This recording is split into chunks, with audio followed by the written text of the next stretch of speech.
Hi, I'm historian and psychotherapist Andy Erdman, and this is Feel Familiar? Emotionally Intelligent History, a show where we look at important, but sometimes little known or forgotten events and people from the past in order to better understand the present day.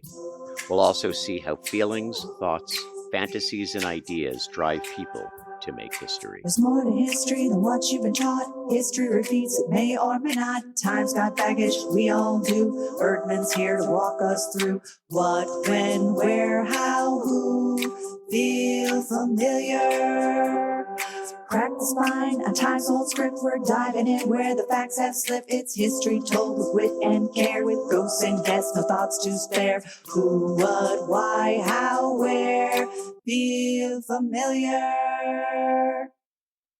Hi, I'm Andy Erdman, and welcome back to Feel Familiar? Emotionally Intelligent History. And we're talking about the Astor Place theater riots of 1849 with my wonderful guest, Mary Birdsong. She's my friend, but she's also an accomplished actor, performer, writer. She is one of the stars of Reno 911. She has starred in the movie The Descendants with George Clooney.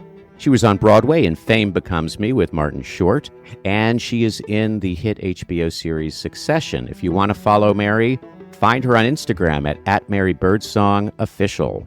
Mary, how are you today? I'm really good. I was really impressed with you listing my credits. You're really good at that. Thank you. I think it comes from growing up watching so much American, talk show and variety show media that I go into a personality that sort of horrifies me. And yet seems to get the job done. Got a Dick Cavett quality to it, which I appreciate. Well, Dick Cavett is more of I went to Yale and somehow I ended up as a talk show host. Yeah, Dick Cavett was like the thinking man's Johnny Carson. Yes, indeed. So, Mary, you may remember, just to recap, we were at last time and what we've been talking about. So we have two actors. One is Edwin Ned Forrest. He is this great American actor. And I think it's fair to say that he is smoldering with resentment against William Macready. We're just smoldering. I think that's fair. Boiling over, dripping, simmering, percolating. Yes, against William Charles Macready, who is a great British actor. Edwin Forrest had seen Macready on stage doing Hamlet in Edinburgh, and he hissed him. Why? That's right, because he said Macready did a fancy dance, and I had to hiss you, and I had no choice, and that's why I hissed you. Now, Ned Forrest's followers, his fanboys, are the Bowery B'Hoys, and they hate the so-called upper ten, the codfish aristocracy, the elites, the moneyed elites of New York. The Bowery B'Hoys call themselves natives, but they are not, of course, indigenous, and they're in fact mostly Irish and German immigrants. As you may know, a lot of bad things are happening in Ireland in the 1840s. A lot of people are leaving. Now you have these two groups, those who support Forrest and those who support William Macready, and they are both plenty racist and plenty masculine-gendered, masculinist, but in their own special ways. Ned Forrest's supporters are very openly white supremacists. They're very pro-slavery. While you have the Macready fans who are just in terror of this mob of immigrants, of communists, of people destroying their property in New York. And, they accuse the Forrest guys of being just emotional and out of control. But, of course, they are just as emotional and out of control. They just happen to have control of the levers of power. Now, the Macready supporters, they love the Astor Place Opera House. It represents high culture. It is the jewel in their crown versus the playhouses on Lower Broadway in the Bowery where Ned Forrest plays in his big old action-packed melodramas. Now, Forrest has been openly accusing William Macready of undermining his career. He's blaming Macready for his own failures and seeing a lot of conspiracy theories and spreading a lot of them. And in fact, it kind of seems like, Forrest just had some limits. He had some limitations. He's like a good action movie actor, but at a certain point, Bruce Willis is not going to do that great as Hamlet, although I don't know if he's ever tried. Has he? There have been times, right, when people surprise us. Oh, sure. I would pay big money to see Bruce Willis and Demi, for that matter. as Lady Macbeth. Did you see the Kenneth Branagh Much Ado About Nothing movie they had a lot of stars. Denzel was in it. I don't think so. I quote thee an ass, Andrew. Yeah. Okay, so yeah. That's yes, I've seen it. That's Joshua Dudley, our wonderful producer. One of the stars in it is Keanu Reeves, and they have cut his dialogue way down because it seems like the guy can do a lot of things. Because they're jealous. Yeah. Just like Just Forrest. like, exactly. He's jelly. So Edwin Forrest starts doing the same plays in the same city on the same night, which I just have to admire. I just think nothing says hatred like that. All right. William Macready is getting ready for his farewell tour. He's getting into his 50s, and he does a tour of North America. A sheep carcass is thrown at him. He's going to finish in New York. This will be his big finish. He's kind of getting a little old for this. And Mary, we raised two questions. One is, what if you have the wealthy elite, the sort of upper 10, what if they eventually join forces with the people they're calling the mob? You know, the sort of populist, very racist mob. Could that be what's happening today in the U.S. and elsewhere? Well, it certainly feels familiar. But no, it does. Yeah, there used to be this distinction between you're a lowlife and I'm not. And now you can't tell who's high, who's low, who's fancy, who's not, who's rich, who's not. My father is a very Southern Catholic Republican. And I'm going to be very diplomatic right now, but he is really sad. It was somewhat satisfying, but also heartbreaking to me to hear him bemoan the fact that his Republican Party does not exist anymore. That was pretty compelling. Yeah. It's one thing to hear my Democrat, echo chamber friends ragging on MAGA or conservatism, but when my own father is like, yeah, I don't know what they're doing. That's some crazy bullshit. That's not my Southern conservative Republican Party. Yeah, I actually find it moving that, your dad, we'll just call him Mr. Birdsong, was going through this, process of de-identifying, which is so hard. We're seeing it in a lot of politics, and not to get too off track. But yeah, I was kind of putting on my therapist hat too, and I was saying, so you have all of these symbols changing, it's bad to be a billionaire. It's good to be a billionaire. It's good to be an immigrant. It's bad to be an immigrant, etc. But underneath it, what I see is also this anxiety in politics of letting someone else have a separate story, a separate identity, a separate mind. And if your story isn't the same as my story, I must crush it. And when you have enough power, you can, So, just some things to keep in mind. Okay, so Macready comes to New York Friday, April 27th, 1849, and he's getting ready for his blowout big last appearance. And he meets with two guys. William Niblo, who has a great name, who happens to be, by the way, Irish-born, and he's a very well-known showman and saloon keeper. And another guy, Niblo's partner, is a comedian named James Hackett, who will have the distinction of being the second most famous comedian named Hackett in history. That was my first question. Is he related to? We don't know. So Hackett and Niblo have basically rented out the Astor Place Opera House. And so they turn around and they agree to Macready doing a 4-week run of Macbeth beginning Monday, May 7th. This is going to be great for them. They're going to put asses in seats. And Mary, I'd be curious to hear what you think. I love that there's 10 days between, hey, we're thinking about doing Macbeth, and great, let's start in 10 days. Hilarious. Yeah.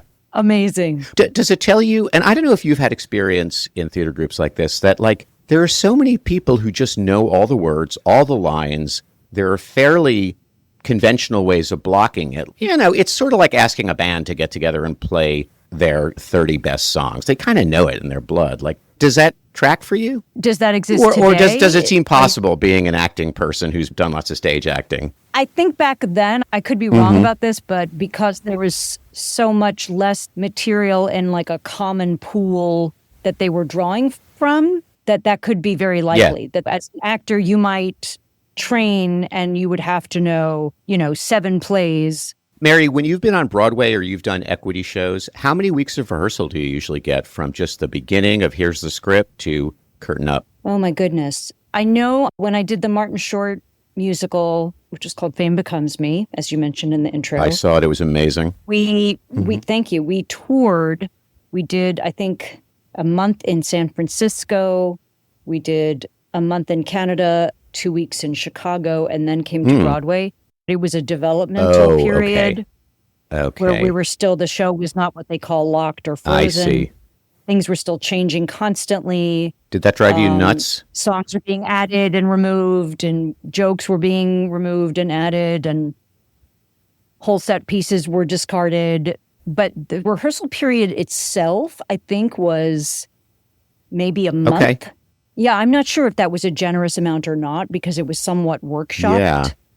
As opposed to, come in, we all know what these words are. You're right. And I do think an actor back then would almost surely would have to know some set number of famous works.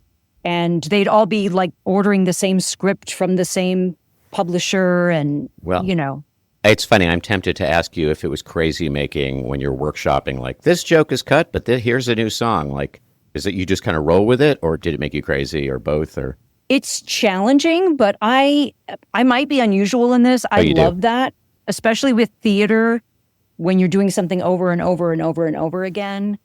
If you're lucky, 8 times a week. I was just desperate for anything to be different, something to like get me into the present moment. So it would reach a point. I was doing another play, this play by Elaine May.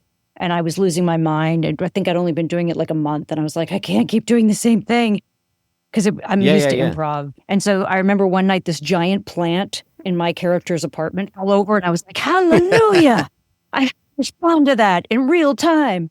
Was that adult entertainment? Which I saw. I mean, it was called adult entertainment. We should. Yes. Not the genre. The genre was not adult entertainment. No, but it was a play I saw. It was a great play with Jeannie Berlin and Mary called Adult Entertainment, written by Elaine May and directed by Stanley Donen, who directed a little movie called ...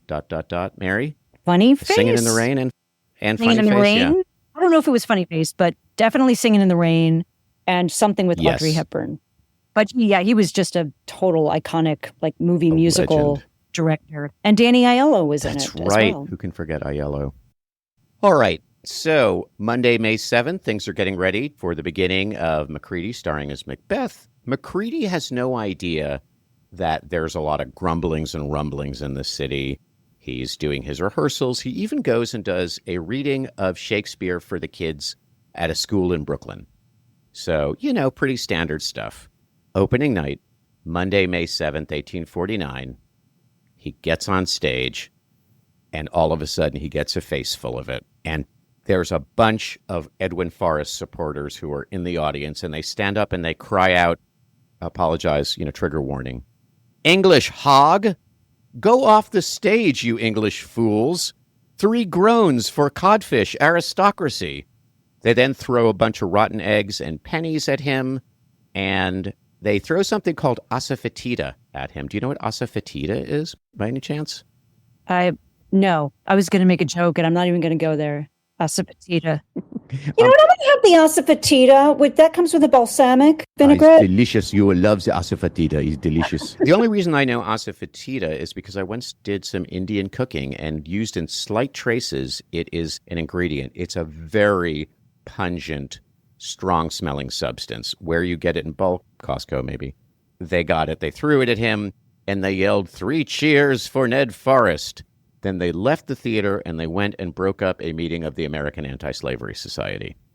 Because why not? Like you do. I'm assuming that they were pretty drunk. Or high on asafoetida. High on asafoetida, fumes. laudanum, and opium, God knows what. All right, so as in our day, conspiracies and conspiracy theories are a big part of what's driving the crowd. So there are 2 conspiracies that the Ned Forrest crowd believes. One is that Macready had prevented Forrest, while he was in London, from meeting with this producer named Mr. Mitchell. Why? He is just jealous. Okay? And now here's the other big one, and this one is so damning. They claim that when Ned Forrest, who remember went to London and kind of fizzled, and he really couldn't make a go of it in Europe, Forrest contacted a guy named Edward Bulwer Lytton. Have you heard of Edward Bulwer Lytton? I mean, who hasn't? I'll tell you, everybody who didn't get a PhD in theater studies before 1971. He was a writer and a wit, and Forrest wanted to do a couple of his plays. And here's what happened, and this is proof of a conspiracy. Okay, one, Bulwer Lytton took, like, a very long time to get back to him. Which is really suspect. So suspect. Like a long time. And then when he did, he charged him £2 per night to use his plays. We have the Pizzagate, Russiagate right there. Interesting to notice, by the way, you were talking about dramatic publishing. There is no standard for what it costs to rent a play or even who owns it in the 1840s. And in fact, in the U.S., authors are not granted ownership and copyright of their plays until 1856. So you could have written a play at the time, and it's kind of up for grabs. It's so crazy. Yeah. But it's interesting, too. You have this idea that Edwin Forrest and his group, they hate everything British, but he really wants to succeed in Britain. It's this paradox, you know? Like the guys who stand on the corner and be like, hey, baby, hey, baby, hey, baby. And if she doesn't say, hey, baby, back, it's like, stuck up, crazy bitch. Yeah, exactly. She's probably a lesbian. Yeah. Right? It's like, well, it's interesting that you didn't start out with that line. And now, yeah. No, exactly right. It's like, what I really need is for you to see me. And when you don't see me, I'm going to delegitimate you, you know? And it's among the people supporting Ned Forrest, they're saying, oh, basically all these foreign actors want to come over here and steal all of our drama because there's so much good drama-ing over here. But we're not going to let them because we're going to only give it the jobs, the drama jobs to our guys. And I'm like, it is their version of the tariffs and the illegals. They're coming here, they're stealing all our shit, and we don't want it. But please, we'd love it. So, because you had those mobs of men who were like, please let me play the witch in Macbeth. Mary, have you ever performed over in Europe or London or overseas? I have. When was that? When were you doing that? This would have been, I think, 1991, 92, right out of college. What were you doing? What were you performing? I was doing a musical we only refer to as the hippie play. Oh, okay. Is there a curse surrounding the hippie play? No, there only was because the first tour we did was such a nightmare. So many shady operations, you have no idea. But yeah, we toured throughout Europe doing this non-equity, it was non-union tour of hair, which was very fun, but very, very interesting. For some reason, the two lead actors were like rock stars over there. Like nobody knew who they were in the States, but yeah. Was that the tour of hair, Mary, where like nobody was nude playing in Mississippi and everybody was like, you cannot get in the buff during the nude scene, but one person didn't get the memo? Am I remembering correctly? Sort of, yeah. Very close. Might have been Kentucky. Yeah, it didn't have a license to let us be naked on stage, and they put out the memo, don't take your clothes off tonight. And one guy did not get the memo. So joke's on us because he was very popular afterwards. He didn't have to be bailed out of a Kentucky jail. No, thank goodness. Well, anyway, point being that this is a time, particularly beginning in the 1840s, 1850s, you have steamships, there's a lot of transatlantic travel starting to happen. And American performers really want to play in London, Paris, Vienna, Berlin, because of course they do. They don't want to go back to Cincinnati and Springfield, Illinois. And by the way, when you went over and played overseas, when you came back, your asking price was higher. And vice versa. A lot of, people like Sarah Bernhardt will eventually want to come to the U.S. and Ethel Barrymore. So there's a lot going back both ways. The artists want it. The producers want it. I have a good story in my book, Beautiful, the story of Julian Elting, America's greatest female impersonator, about an actor named Sacha Guitry, who was a French actor, and how they coaxed him to come to the New York stage. But I won't go into that. And I want to give a little sociological background here. This is a time when American men more and more are starting to work in big business. They're not working as like small artisans and farmers. And business becomes, in the words of historian Richard Slotkin, who I love, you should check him out, Mary. I love Richard Slotkin. Well, I'm totally a slutkinite. I'm a slutkin for slotkin. I'm not. I'm not. I've never heard of him, but I'm He's good to check great. him out. Yeah, you can look at some of what he's written. And he says business has become like a form of warfare. And it's about this time that men start forming a lot of fraternal lodges and ordered knights of Pythias and Elks because they just need a refuge. They need a place to be with dudes. They can make up their own rules about who gets promoted. And Mary, what do men do when they're together with other men and they feel safe and comfortable and they're in clubs? What do they typically end up doing? Do you know? Playing Twister. Very close. Drag. They get into drag. Right. And this is where you have a lot of drag comedy and drag musicals, and it's very to the delight of many. I find that so funny on so Yeah. many levels. It's like, you know what we need? A place where no women Yes. are allowed. You don't need to do there. Pretend we're women. Absolutely. And We'll do a better job than they ever would. It's so true. I've been doing some research on what I hope will be another season of Feel Familiar about something called womanless weddings, where all these men in towns, these small, very conservative Southern towns, and they're not professional actors. They're like, we can do a wedding better than women. We don't need no girls. And it's just like wonderful to watch. You know, much has changed. But I think you said maybe your dad grew up in Mississippi. Yes, Mississippi, and I think at certain points in Louisiana. He might have some memory of these womanless weddings. It's fascinating. So after getting asafoetida thrown at him, William Macready he has a rider in his contract that allows him to bail. And he says, I'm going, goodbye, so long, see ya. And he books passage on a steamship that happens to be called the America to go back to Britain. He goes, it's clear that Forrest is seeking revenge.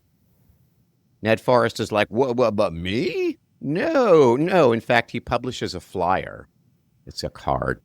It's on card stock, but it's a flyer. He says, no, Macready is just so involved with himself. Everyone knows it. He's so absorbed in himself. I wasn't doing anything to him. I think it is best to just let the superannuated driveler alone. Superannuated driveler. Yep. That's a good one, like for road rage. You know, if you just want to like mix it up, you know what I mean, and not to call somebody like an a-hole, you could be like superannuated driveler. Well, my 93-year-old driveling. Senses you may be right.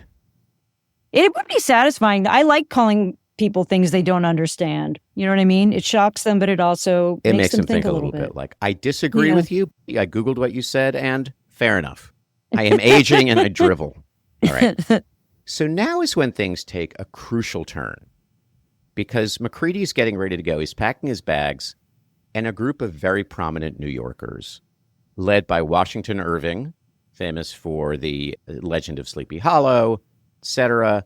They get together and they write a letter to Macready, and they say, to W.C. Macready, Esquire, dear sir, the undersigned, having heard that the outrage at the Astor Place Opera House, they used a lot of hyphens at the time, I don't know why, on Monday evening is likely to have the effect of preventing you from continuing your performances and from concluding your intended farewell engagement on the American stage, take this public method of requesting you to reconsider your decision and of assuring you that the good sense and respect for order prevailing in this community will sustain you on the subsequent nights of your performance, blah, blah, blah. Thank you. 47 signatures, including Washington Irving, Herman Melville, and a guy who was a very prominent writer at the time, whose name I love. It's an old Dutch name, Evert Duyckink.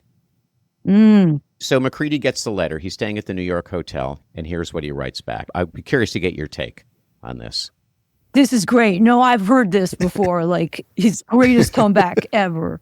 To Washington really. Irving, William Kent, etc., dear sirs, I have the honor of acknowledging your obliging letter delivered to me this day. It is one I find some difficulty in answering. Under the unprovoked indignities offered me in the Astor Place Theater, it was certainly my desire and my fixed purpose to avail myself of the legal right thus offered me and withdraw at once from my engagement contracted there.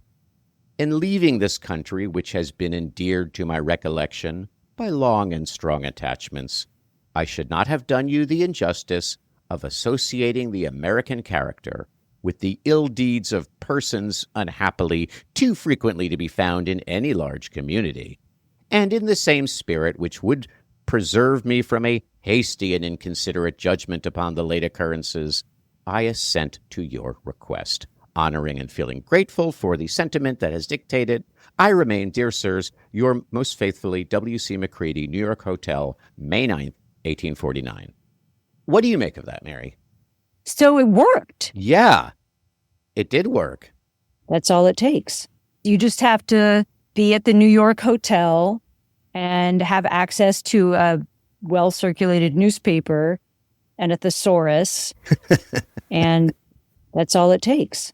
My read of this, and granted I've read it a bunch of times, so I have that advantage, is that he really doesn't want to do it. Most of the letter is, I don't want to, and then he's basically saying, look, I'm not going to go back to England and write a shit book about America. I know you're afraid of it, because as much as you hate England, you also hate that we think poorly of you. So it's this very adolescent, like, we hate you, we don't care about you, please don't say anything mean about us. He's like, I'm not going to do that. I just want to get out. But in the last moment in, this kind of 1849 codependency, he's like, all right, I'll do it. I mean, it almost seems a little passive aggressive. Yeah. Can you say more?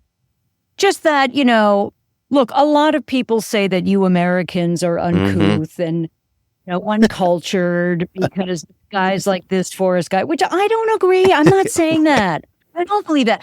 It's not all of you. And a lot of other people say that you don't appreciate theater, that you suck at it. But I'm not gonna echo that statement. I'm gonna do it. I'm gonna do it because you want me so badly. Yes. It's like a martyr syndrome. Well, my fans call me to tread the boards, and so I shall. So he was still stateside, I guess, when he had already gone back. He was planning to go back. And after that performance, he's like, I am done. Ned Forrest has it in for me. I've been lied to. Things are bad. And there's a rider in my contract that says I can bail, and I'm going to do that. And when these prominent New Yorkers hear about it, they're like, no. We got to bring the fist down on the mob. The codfish aristocracy. Yeah, they're bringing the cod down, slapping it like a they got their hooks. Fish and the scales. Mm-hmm. These men, by the way, the powerful men, they are part of the Whig Party. Doesn't exist anymore. The Whigs are going to become the Republican Party, not today's Republican Party that your father is bemoaning, but the Republican Party of Lincoln. They're kind of like the central liberal Democrats. You know what I mean? Like, they're opposed to slavery, but they really don't want to give up their privilege, power, and wealth. Or their wigs. It's spelled differently. Although George Washington was a Whig, wore a wig. Maybe there's something there. I'm just saying, RuPaul's Drag Race, old Whig Party, maybe a connection. Anti-slavery. The Whigs, and then the Tories, which could be like... the men dressing like women. Right. And then, the Whig Party on the one hand, the Tories on the other, led by Tori Spelling and Tori Amos. Exactly. I'm saying it's coming full circle. Now it makes sense. Thank you, Mary. It's hard for me to piece this all together.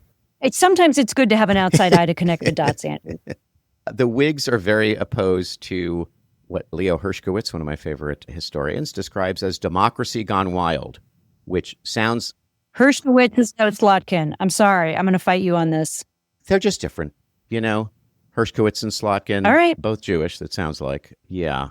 They're afraid of Democracy Gone Wild, which sounds like a video series from the 80s, Democracy Gone Wild, and of the Hydra-headed mob.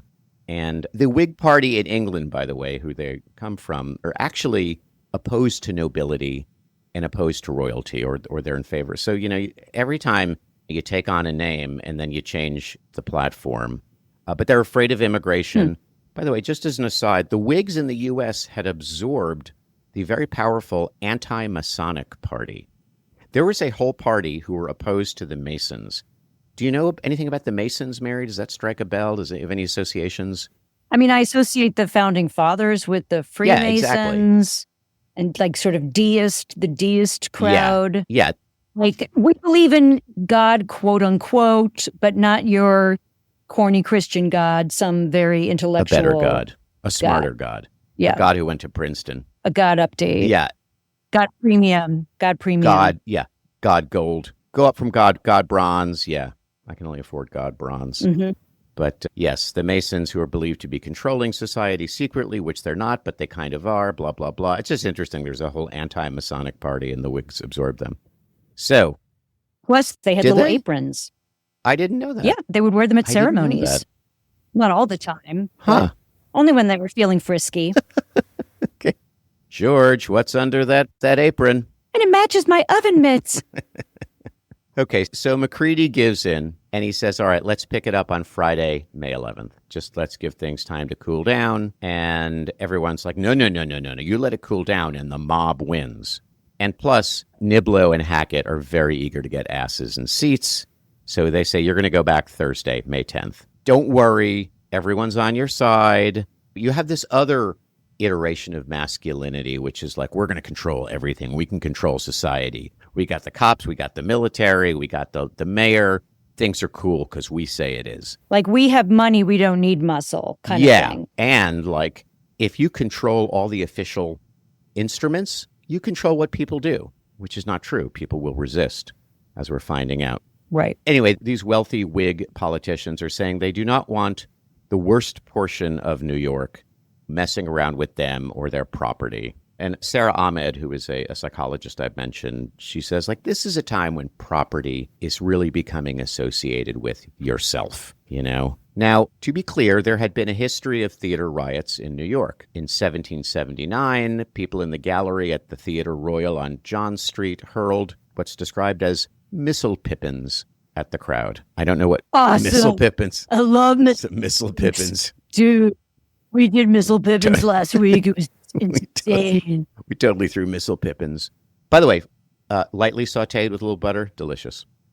There were theater riots in 1831, 1834, 1836, and 1844. So this is a bit of a, like, I have to liken it to this kind of tech bro, like, if we can just control everyone's phone, we control the world. Now, you can control a lot. You can't control one person, much less millions. Unless you have missile pippins. Bring back the missile pippins.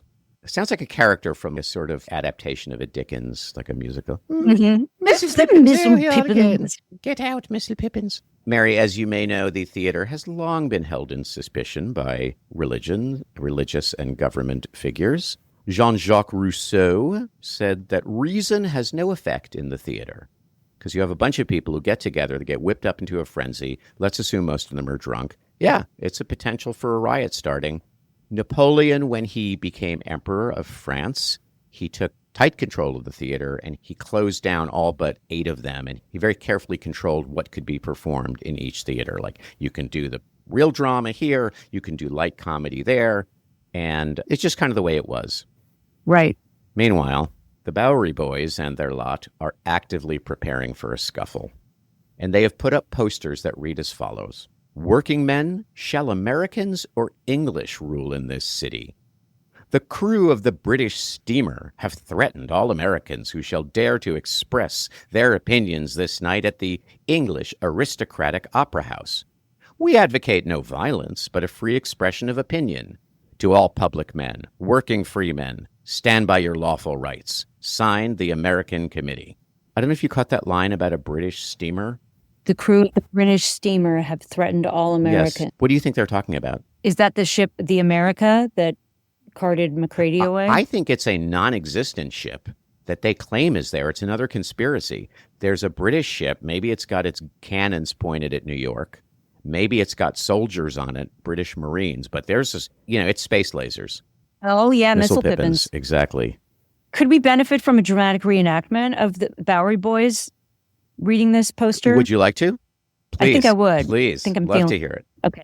This is not a legitimate portrayal. This is more like the Bing Crosby reruns. I love it. Where they'd show the Bowery Boys and stuff. Okay, so Rusted men, shall Americans or English rule in this city? The crew of the British steamer have threatened all Americans who shall dare to express their opinions this night at the English I can't read that word. At the English Aristocratic Opera House. We advocate no violence, but a free expression of opinion to all public men. Working men, free men, stand by your lawful rights. See, I don't find that threatening. I think that's horrible and, And now I'm going to go get me some mortadella. Thank you. That was a marvelous rendition of the poster by the American Committee and the steamer. Now, there's a guy named James McCullough who is an arms dealer, and he has a little store or a big store down on Front Street and Maiden Lane. That's all the way downtown. It's on Wall Street. And he goes and he tells the police, a couple of people came by and said they wondered if they could rent 2,000 muskets for a few days and that they would pay well and put down some collateral. So the mayor and the police chief are like, all right, something is up. And That's hilarious. but they don't tell Macready. Okay. And so Thursday morning, Macready goes for a rehearsal. He even sees a few posters in support of him, and he doesn't think anything is amiss. Now, one of the ringleaders in the Ned Forrest group is a guy named Isaiah Rinders, Captain Isaiah Rinders. He is a legendary character. Did you see The Gangs of New York, Mary, with Daniel Day-Lewis? Yes. I think Rinders is sort of a composite character played by Daniel Day-Lewis. Rinders was a gambler, a knife fighter, a pistol fighter along the Mississippi. He comes to New York in the 1840s, becomes a greengrocer, and he starts a group called the Native Americans because he's from Ireland. And he becomes a big deal in Tammany Hall. Is Tammany Hall a name that rings any bells for you? Yes. The Irish Insiders Club, the Fat Cats, the corruption, a lot of payoffs, police Yeah. are in on it. Yes. Kickbacks and missile pippins. I described it in my script as one part political organization, one part drinking club, one part ethnic heritage association, one part protection racket, another part protection racket, frat house, utterly corrupt political machine, and longtime source of democratic power in New York City. Until, actually, even after World War II. It's a sausage fest. It's a dude-heavy place. And an asafoetida enthusiast Yes, club. they love the asafoetida. It was on 14th Street. And now, yes, it is all of these things, but bear in mind, if you are a German or an Irish immigrant, maybe even a Jewish immigrant, and you live down in the poor tenement part of town, downtown, you have no power on your own. Nothing. You're basically regarded as less than dirt. But if you have this powerful, albeit corrupt political machine, you have some power. And by the way, the people in power living uptown are just as corrupt. And Robert Caro in the book The Power Broker says, Tammany knew how to defend itself. It always had. So Rinders becomes the representative of the 6th Ward, which is one of those downtown poorer wards. And he briefly is employed in the city's custom house. And I can only imagine how much smuggling, embezzling, grifting happened at the Port of New York. He is described as a mean-tempered brawler, which I think describes half the men in New York at the time. And 2% of the women. At least. Don't forget. Yeah, exactly. Have you seen Tough Sadie? She's a brawler. I'll cut you, I will. Mae West's father, who's born a little after this time, his name is John West, but he's known as Battling Jack West. He was a brawler, and one of Mae West's biographers says, Mae West, even though she was very partial to sort of the gay drag underscene, she is also very partial to men who are muscular brawlers. She's a complicated figure. Mm-hmm. Rinders founds the Empire Club and Rinders Guards. These are basically militias. They are pro-Southern, pro-enslavement, and very much in favor of the annexation of Texas, which historians will tell you is basically was meant to extend slavery in the United States. And they love hanging out at a place called the Fountain, or maybe the Fountain House at 28 Park Row. That's their headquarters. Their former headquarters, which I wish there was a place with this name today. They used to hang out at a place called Sweeney's House of Refreshments at 11 Ann Street. It sounds like Nothing bad happens it's there. a house of refreshments. Yeah, would you like some pie? Care for a mint julep. All right, so they're giving out tickets to people to go and disrupt the show that's going to go on that night. They even have sort of respectable-looking people go to the box office of the Astor Opera House, pay for a bunch of tickets, and then say, people will come and pick them. I'm not going to take them. People will call here. And one of the ticket sellers says, yeah, there was a very respectable guy who came and bought a bunch of tickets, but then the person who picked them up was a rowdy-ish sort of person with his pantaloons rolled up. Good heavens. Good heavens. Exactly. Things are building. Another one of the very colorful characters who really hates Macready and is trying to stir up anger is a guy named Edward Z.C. Judson. He goes by the pen name Ned Buntline. And he's a writer, he's a storyteller, he's a publicist. He's really into the myth of the American West, sort of the frontier and manhood. He's like a Teddy Roosevelt or a John Wayne before his time. He's also associated with a group called the Know-Nothings, who are this sort of like, we don't know anything, we're very simple, we're just opposed to elitism. And P.S., black people do not deserve the same rights as white people. That's a shame, because I feel like that's a great sort of like punk rock name. The Know-Nothings? Do you know what I mean? Like, we don't know nothing. You know what I mean? So many good punk band names have come up in the research of this. Yes, Know-Nothings is fantastic. Sweeney's House of Refreshments. Well, that sounds like a club. The B-side of their third album. That was their album, yeah, Sweeney's House of Refreshments. Yeah, you have to listen to it backwards. Mm-hmm. But it's fucking rules. Mm-hmm. And it keeps saying Niblo, Niblo. What is Niblo backward? Niblo. Pretty insane. Albin, album, Paul is dead. Okay. Right. One of the other Know-Nothings, by the way, is Bill Poole, nicknamed Bill the Butcher, which is the character name of Daniel Day-Lewis's character in Gangs of New York. But I think that that's, again, a composite. So Judson is running around. He's like a chicken with his head cut off, and he runs into this guy named James Wilkes, who is sort of a tabloid newspaper guy. And he says, "Where does Ned Forrest live? I must see Ned Forrest, for I am the acknowledged organ of the Native American Party in this city." And Ned Buntline is the organ that he's talking about is his own newspaper. And Ned Forrest, by the way, lived at 284 West 22nd Street, which I feel like I've walked down that block many a time. That's my old apartment. No, it's not. But basically, like, it's those buildings in West Chelsea that are like, Totally, yeah. A couple of the other members of this group are Mike Walsh and Edward Strahan. So now we're getting to May 10th, the evening of May 10th, 1849. And a lot of people in the city know that something is brewing. And there's a lot of curiosity. And so Mayor Woodhull and the police chief, Matt Sell, they start taking some preparatory measures to protect the venue. Okay? But they don't give an official warning proclamation. They don't tell people, stay away. They don't close down the show. But they do start taking measures. And I would like to read the title of a book published in 1849. And Mary, what do you know about books written in the 1800s and before? Is there anything you can say about book titles? Because I know you're a history buff. The incredibly long titles. Some may have still used the whole like F as in Frank, S as in Sally, switcheroo. Exactly. It is most lamentable. Yeah. You did not have books called like Sapiens or Outliers. Right. So the book I used is called Account of the Terrific and Fateful Riot at the New York Astor Place Opera House on the night of May 10th, 1849, with the quarrels of Forrest and Macready, including all causes which led to that awful tragedy, wherein an infuriated mob was quelled by public authorities and military with the mournful termination in the sudden death or mutilation of more than 50 citizens, with full and authentic particulars. Andy, I don't begrudge you this because I'm the professional actor and all, but I think you took far too many pauses. It's supposed to be a title, Andy. Can I you just... want to give it a try? Please. It's a shame because I didn't do it. I didn't do it at proper service. Go ahead. Really catchy. So this is actually how you would read it if you were in that time.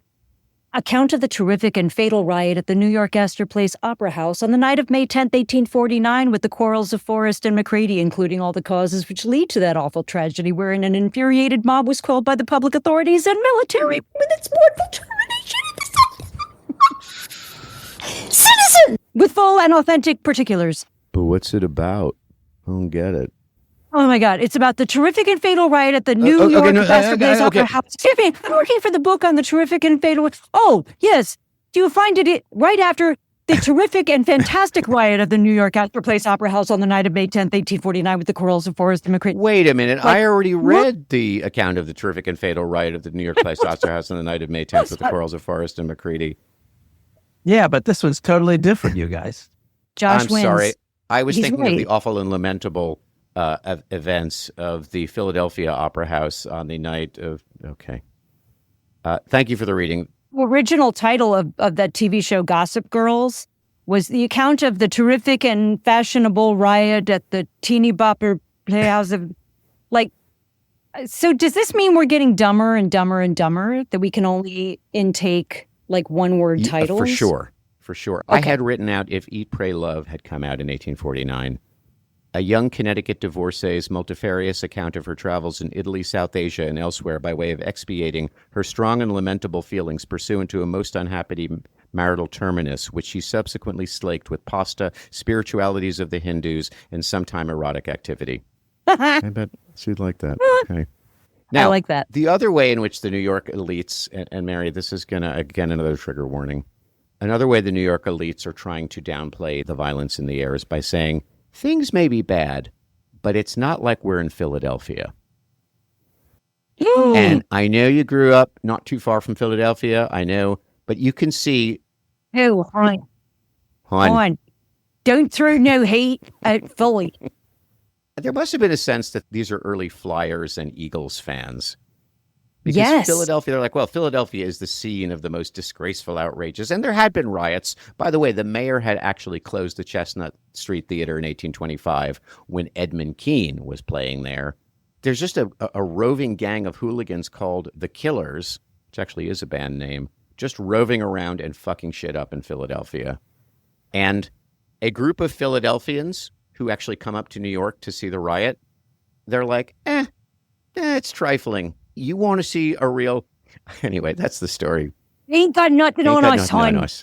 Putting on fancy airs, saying they're like rioting and shit. Ain't got nothing on us. Let's go get a hoagie. Listen to the Hooters. Should we go to Pat's or Gino's? Let's go to Gino's because they give you free water. Do you want a glass of water? I like going to gyms, okay, because they ask you if you want peppers hot or sweet, okay? Like, they even need to ask that. It's retarded. I just said the R word. I guess you're not supposed to say that no more. Whatever. Well, just give me some water and some Jenny cream. Give me some water.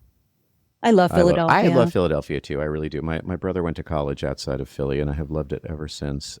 Anyway, the point is, the city authorities, they are not calling things down. They're going to make a show of force. And they start sending tons of cops down to the Astor Place Theater House. Somebody describes it as looking like a barrack and station house. And they get all of those muskets. They get them away from that guy McCullough.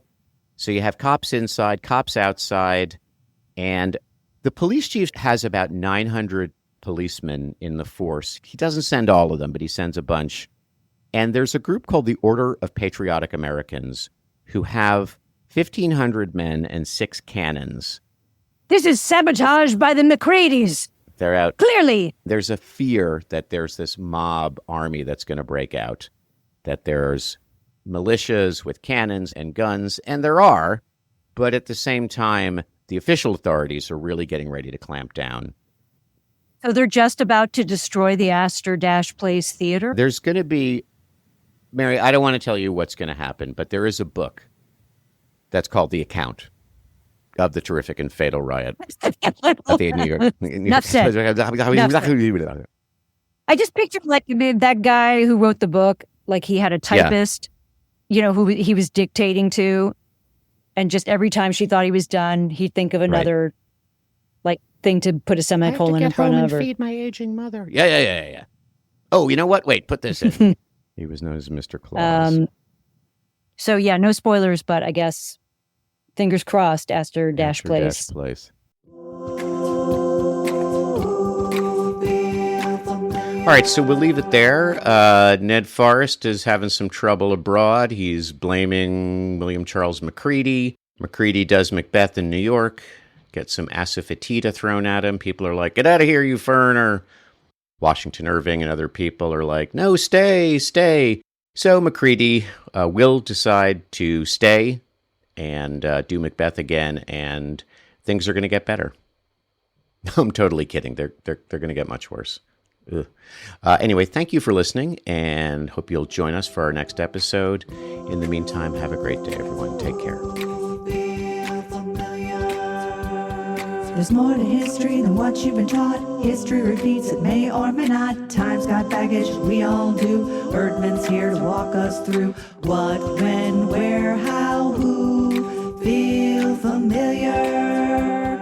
Crack the spine, a time's old script. We're diving in where the facts have slipped. It's history told with wit and care, with ghosts and thoughts to spare. Who, what, why, how, where, feel familiar.